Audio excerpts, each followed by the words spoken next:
Chaîne de la diaspora. Le chef de l'État est au-dessus des partis politiques. Vous savez, ils sont présentés, hein? Sont en train de faire. De retour na kati ya chaîne na biso edibaki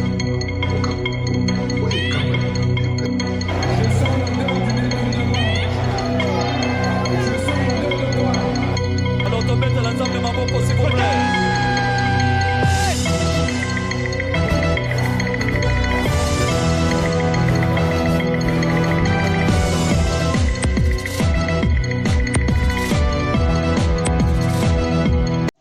mbote de partout bozali kolanda biso na kati ya chaîne na bino Ediba TV mwana mboka Congo, chaîne oyo eyelaka bino masolo kitoko pe masolo ya bwanya oyo ezalaka mpona bosungi koyebisa peuple mpona makambo oyo ezali koleka na mboka na biso Congo.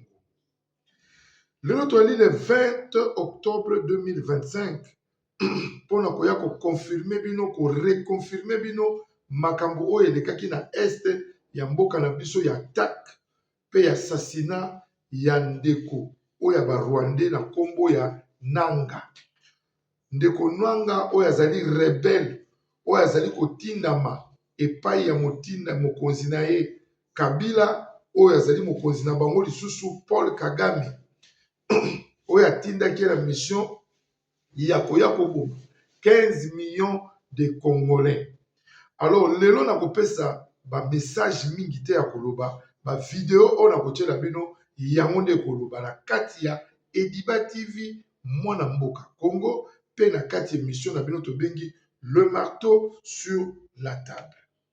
Tozona no première vidéo oyo ebongo toleka na maye oyo toye kobakisela bino likolo na ba mboka oyo bazali kolobela makambo ya mboka na biso. Vous allez voir d'ailleurs bazali ebele lelo pour nous lancer message.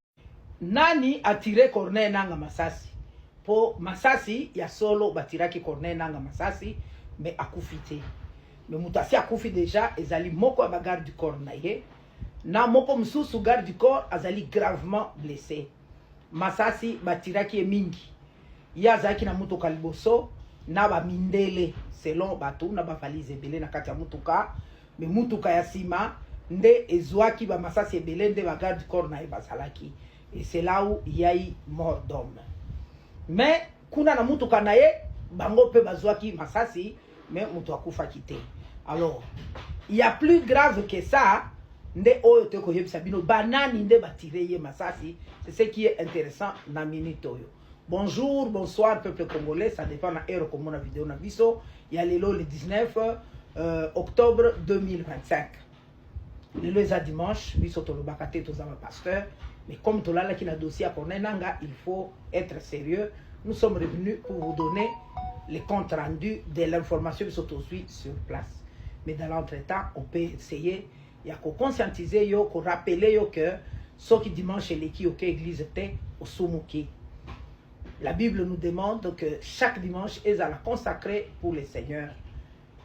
Kotika nyonso pour que dimanche wana otikela yango nzambe. Yo papa yo mama, il faut vous en église na bana, non seulement bana, même vos domestiques.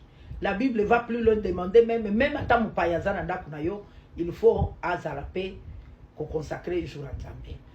Et c'est mon abino ba obuzoto selo na nzambe e ko songa bino. Soko za nzambe te ozana nani yo ndo yebi. Longa na sengi na yo soki na no ke église te, il est encore 9h. Heure de Kinshasa, tu peux encore te racheter et aller prier. Naba oba kindeki nzambe na lola apambola bino. Surtout, n'oubliez pas de prier pour notre pays et prier pour les autorités de ce pays, parce que itikali kaka nzambe mutako sauver biso. Dossier Corneille Nanga. J'ai essayé de demander à nos informateurs qui sont sur place, ba me kakosale na biso audio na lingala. Je ne sais pas ce qui boko meka koyoka. Namoni penza batandre bango penza ambiscade Nanga biki na katiti. Oyo ezalaki sima ya mutuka Nanga. Namoni lokola chauffeur penza zate. Nanga penza biki na kati. Soki ba vérifier penza ba vérifier na kati batali malamu komona Nanga zokita na kati. Donc est-il que Corneille Nanga abetamaki masasi atakaki bango eza solo pe akufaki akufite wana eza lokuta. Mais oyo na lingi na yebiso na minute oyo balobi que ça ne va pas na côté à Goma. Et là toko corriger sous na dossier à Corneille Nangaa, masasi babetela ki na Kibumba plus précisément. Alors, na Kibumba c'est depuis hier que batu ya Kibumba kuna, batu ya bamuja kuna, bamona ki mouvement moko très suspect. Baye ko situka boye, baye ko mona ba wazalendo ba mai o modèle ba benga biso bango kuna ipana biso. Baye ko bimela batu en tenue d'Adam, bazana bilamba te. Nde bazo bunda na minute oyo. Ba wana bazo bunda soki oyebi Goma te carte géographique ya Goma te. Donc soko uti déjà ba ozo ya ba ruchuru wana nyoso so okobi na Kibumba esika ba betela ki ba Corneille Nangaa masasi okiti oyeba muja wana esika balobi na minute oyo masasi ezolela okomona video mususu eza wana utsenga ki bango bo salela biso preuve ba pectindeli biso video on a quand même fini ko parler tena watu wanaanza kimbia huko balobi batu babandi ko kima na muja yote naisha na vitu huko bomoni ne batu bazokima huko ni danger batu yote watoto kumugongo kukichwa batu yote wako yulu maropo mamadu muja yote na shukia yote huko chini. Donc batu nyonso oyo bazali na kote ya bamuja wana bakomi kokita na Goma. Nani azokimisa bango bawazalendo en tenue d'Adam. Batu bamituni bauti wapi? Bino botika kosakana na Congo. Congo ezali na makamu na ye oko comprendre yango pété. Balobi bawazalendo nde bazobe. Donc na minute oyo beaucoup de déplacés bauti muja bauti Kanyaruchinya bango nyonso bazokita na Goma pona koluka refuge. Banda kuna Goma déjà essayé tondi. Balobi donc quand tu parles de Muja et Kanyaruchinya c'est à 5 km de l'aéroport. Donc nzamba ko sala là on ne peut pas trop commenter, on ne peut pas trop parler. On est commis réservé domaine réservé à armée. Faut pas te ko lobata musu peto bana ko pesa stratégie to pesa il sous information na ba adversaire. Mais qu'est-ce que je veux dire aujourd'hui? Na ye ko yebisa bande ko na biso ba congolais. Oyo bozana kati ya M23 AFC na ba obo créer biloko na bino. Les amis, Congo oyo eza ya biso nyonso. Mutu moko te alingi muninga te azala congolais. Et loko ya mabe ezali nini? Savoir ko dissocier les choses.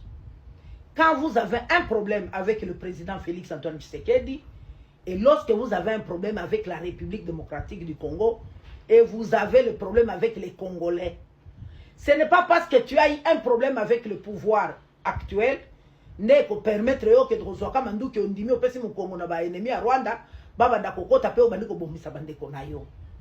Le karma va te suivre et cause un problème. Alors, il y a deux volets, il y a piste de sortie.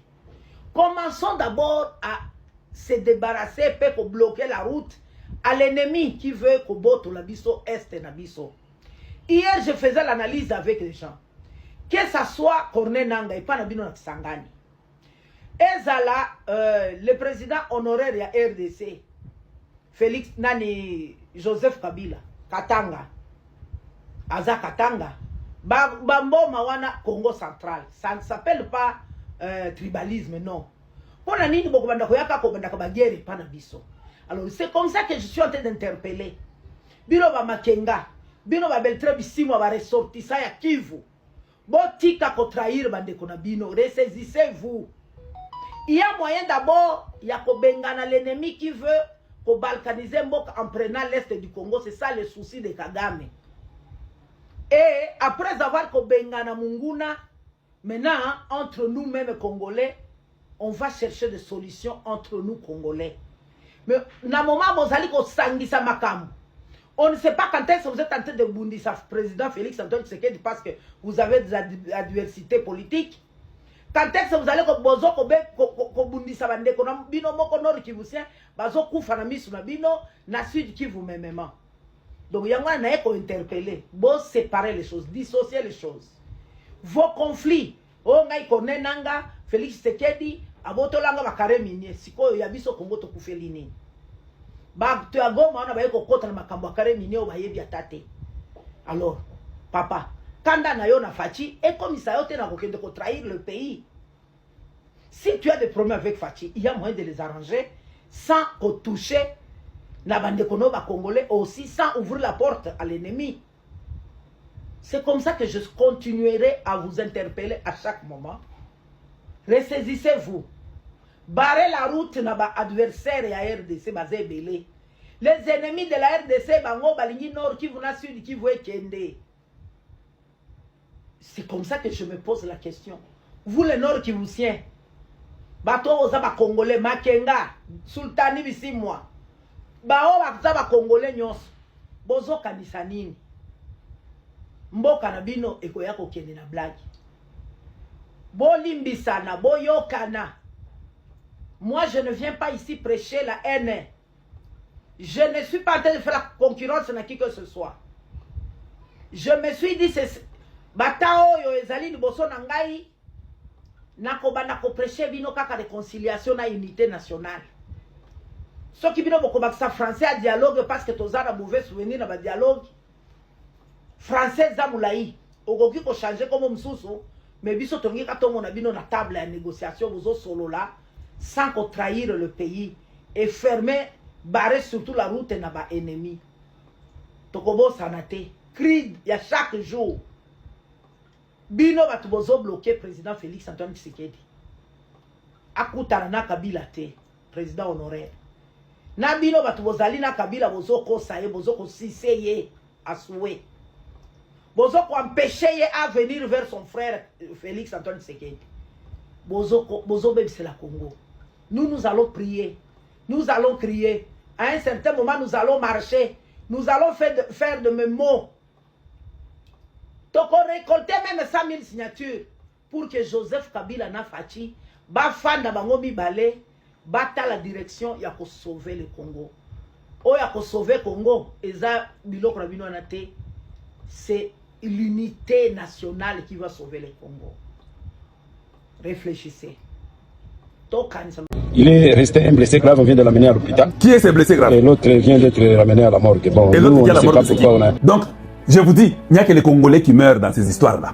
Les Rwandais ne meurent pas. Et il y a des Congolais fous, moins intelligents, qui tombent dans les jeux chaque année après année après année.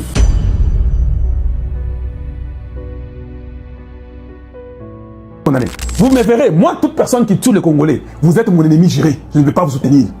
Et je ne veux pas que Tshisekedi puisse vous retourner dans les affaires. Il faut que nous puissions arrêter ce cycle-là où quelqu'un tue vos familles, tue vos femmes, tue vos enfants, croyant que demain on le mettra dans un dialogue où il va être lavé dans le sang du dialogue, qui est un sang de Jésus. Dialogue. Or, ils vont pour se partager les minerais du peuple congolais. C'est ce qu'ils font. Ils nous mentent. Allons-y un peu rapidement et réfléchissons sur ce qui se passe à l'est de la République. À l'est de la République, j'ai un petit point que je voulais vous montrer. Image 5 sur 5. Merci beaucoup, Moukoulou, je suis très content. Très gentil. Tout le monde a vu ces images. Je vais mettre pour vous. Je vais mettre pour vous les images. Tout le monde a vu ça. Nalingi que tout le monde puisse suivre et réécouter. Donc, tout le monde a vu ça. Mais je ne veux pas seulement qu'on mente aux Congolais. Bako Sarabiso Pamba Pamba. Image Yango Anagotia Labino. Image Yango Wana. Bomonango. Et puis j'aimais la vidéo, vous allez suivre. On vient de connaître une attaque. Ah, il y a les gens qui ont connu une attaque vers Kibumba. Voilà, là, le militaire qui nous faisait la garde vient de tomber. Ah. Il est mort directement sur le champ. Donc les militaires qui faisaient la garde viennent de tomber. Ils sont sur la fenêtre ici. Mais maintenant, ceux qui sont à l'intérieur sont partis. Il est tombé directement. Et j'étais derrière lui, je ne sais pas comment. Aucune balle ne m'a atteint. Je suis sorti pendant les fusillades entre l'autre militaire qui était à côté de chez moi, à côté de moi plutôt. Il est sorti en train d'échanger avec eux. Malheureusement, il a été atteint sur le ventre. Il reste un blessé grave. Qui est ce blessé grave? Et l'autre vient d'être ramené à la morgue. Bon, et nous, on ne sait pas pourquoi on est sorti indemne avec monsieur, avec le chauffeur et moi-même. Je suis sorti pendant le fusillade à rampant jusque dans la forêt. Voilà. C'est qui m'a sauvé. Il y a le but que les chauffeurs étaient atteints. C'est grave. Il a dit que les chauffeurs étaient atteints directement. Maintenant, à la fin, il dit qu'il est sorti avec les chauffeurs. J'ai remis pour vous, Bolanda bien malamou. Malheureusement, il a été atteint sur le ventre. Il est aussi atteint. Il reste un blessé grave. Par le ventre. Il est resté un blessé grave, on vient de l'amener à l'hôpital. On l'a amené à l'hôpital. Et l'autre vient d'être ramené à la morgue. Bon, qui est ramené à la morgue? Pourquoi on est sorti indemne avec monsieur. Monsieur qui? Avec les chauffeurs et moi-même. Avec le monsieur qui? A l'obi combo ya monsieur Wanate. Nana lingi, nanga ya loba. Nalobi teke ya zui, balé, libumu, tout ça. Moi je n'ai rien dit. Nanga ya loba. Parce que lui, il veut que nous puissions rejoindre leur canon. Mais qu'on te voit quand même. On va rejoindre seulement comme ça. Il faut qu'on te voit. Donc, je vous dis, il n'y a que les Congolais qui meurent dans ces histoires-là. Les Rwandais ne meurent pas. Et il y a des Congolais fous, moins intelligents, qui tombent dans les jeux chaque année après année après année. Vous tous qui êtes partis chez Hippolyte Kanambe, vous allez tous mourir, vous les Congolais. Mais Moïse Nyarugabo sera toujours là avec eux. Vous allez mourir. Parce que vous voulez l'argent. Vous êtes des mendiants, vous êtes des prostituées. Je vais vous montrer notre vidéo. Je trouve que c'est important. Pourquoi je vais vous montrer la vidéo? Parce que nous sommes tous surpris de voir que les gens mettent la vidéo de Nanga.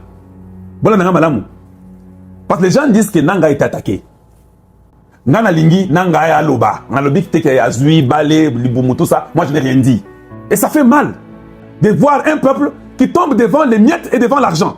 On te donne $1. Oh non, Jésus-Christ était arrivé hier. Dis, mais sois quand même sérieux. Parce que tu dois donner $1 ou quoi? Je vais vous montrer une autre image. J'aimerais que vous puissiez suivre ça attentivement avec moi. Papa, on nous montre la voiture, Nanga maintenant sort. Parce que les gens ont dit que Nanga est touché. Ok, Nanga n'est pas touché. La preuve est que, regardez, il vient de sortir de la voiture. Non, c'est faux. Mais ici, on prend une image que les gens n'observent pas. Bon, mon hein? Voilà. Donc, si vous mettez un truc comme ça pour vous distraire, cela veut dire que vous êtes coupable. Donc, ça sent mauvais. Parce que si ce n'était pas vrai, vous n'allez pas nous mettre un truc. Donc, ici à l'aéroport là-bas, vous nous prenez cette image-là, vous venez montrer que non, non, cela veut dire qu'il y a un problème. Même le gars qui parlait, là où il y avait l'attentat, il est sous choc. Il dit c'est grave. Qu'est-ce qui est grave? Dis-nous ce qui est grave. L'autre est à la morgue, l'autre il est à l'hôpital. Qu'est-ce qui est grave? Dis-nous. Où est Nanga?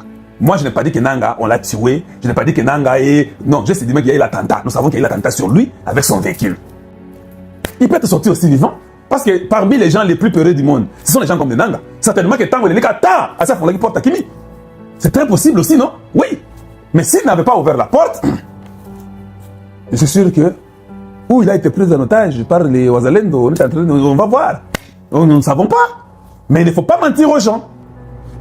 Ils nous mentent. C'est ce qui devient incontournable.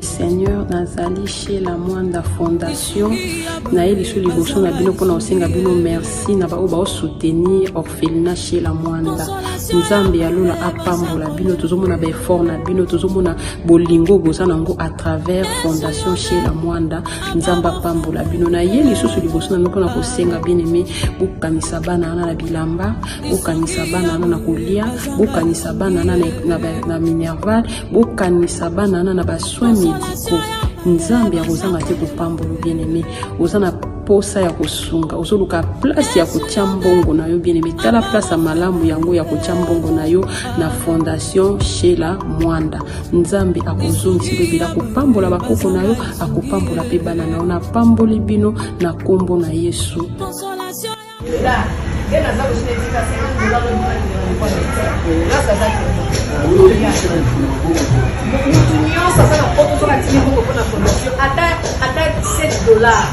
asinga yango te ongele batiki $7 nakosala mbala moko transfert na compte na yo bien aimé bolamu efutaka kosalisa efutaka lelo naza donc nazoyebisa bino nakolokoka nyonso awa te nayebisaka nzambe ke nzambe eteyebaki ke sala bolamu lelo lobi eutaka yo atémoigne yango ntina télévision alobi nayeba kosomba eloko na maboko mwana moto apesanga mosala ya epa na bango babeta ye alibeni me babelani na ndako me alobi na osala te mpo nzambe alobi esamona mwasena mosala lelo nazobenefisi na bagrâce ebele lelo na osomba motuka na motango na motuka ya mboka fami ya papa na nga te ya mama na nga te ya mobali na nga te ya nzambe asala miracle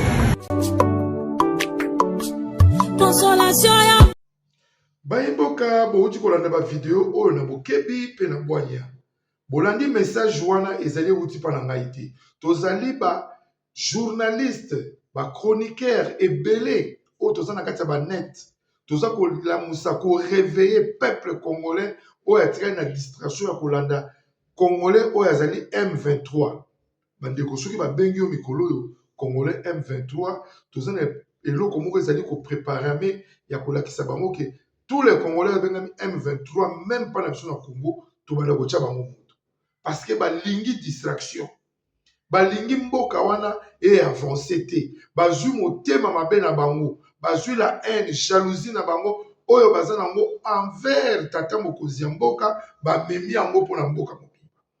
Là nous sommes pas d'accord avec vous. Bokolanda pe vidéo moko ya ndeko na biso oyo azali na kati ya diaspora ya Afrique du Sud na Congo ya Ben Kulu Kwamuchi, le Tchakou de la diaspora ici na kati ya Afrique du Sud, précisément la ville ya Pretoria.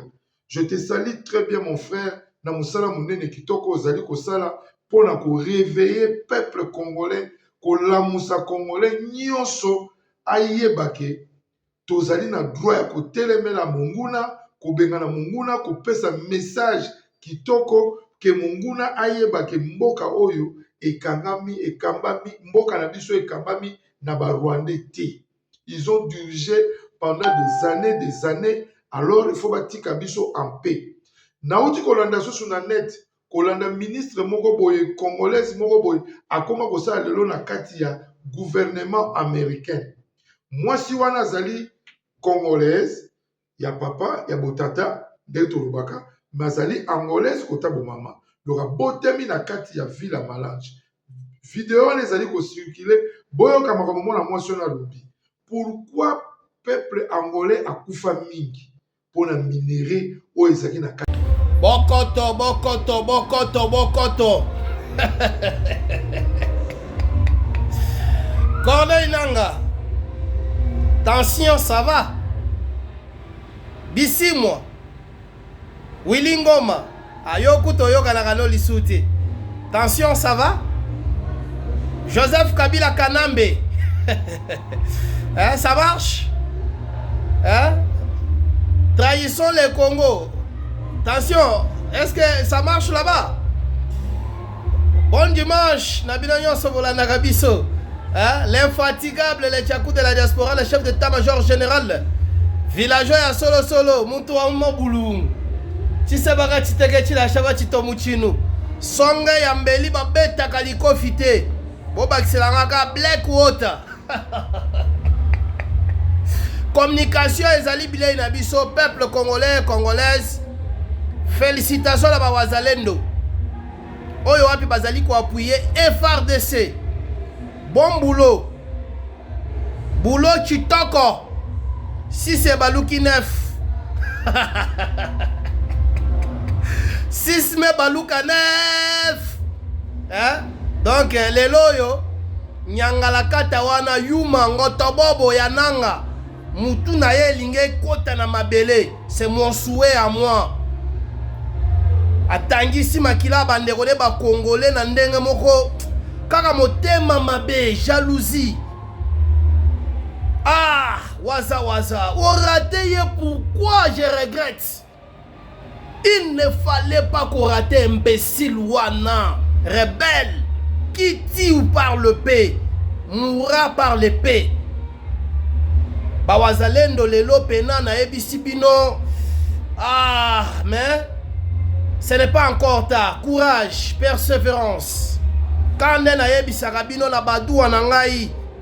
Na tika rabino na maboko ya Allah subhanahu wa ta'ala. A garder bino, protéger bino. Corneille Nanga, vous êtes à quel niveau? Tisiko tozela yo, Kinshasa zoko mate. Hein? Félicitations à la commandant suprême, chef de l'État. Félix Antoine Chilombo Tshisekedi pour la détermination. Ministre de la Défense. Ba oyo nyonso bazo sala pour que la paix règne à l'est du pays. Que mon Dieu vous visite. Na nyonso bozo sala. Ba ennemi ya peuple congolais. Bozo yo kasoni kalate etikali 6 km. Pour FRDC na wazalendo ba récupérer Siko Goma. Inch'Allah, peut-être Tilobi na Tongo. Hein, parce qu'aujourd'hui nous sommes dimanche. Hein? Aujourd'hui nous sommes dimanche. Nazala ya sengo moko ya kosakanate. Pour ba frappo ezo beta makuna. Siko bino bato bo bando finga président Fachi. Boza wapi? Ba yuma, bango tobobo balembele.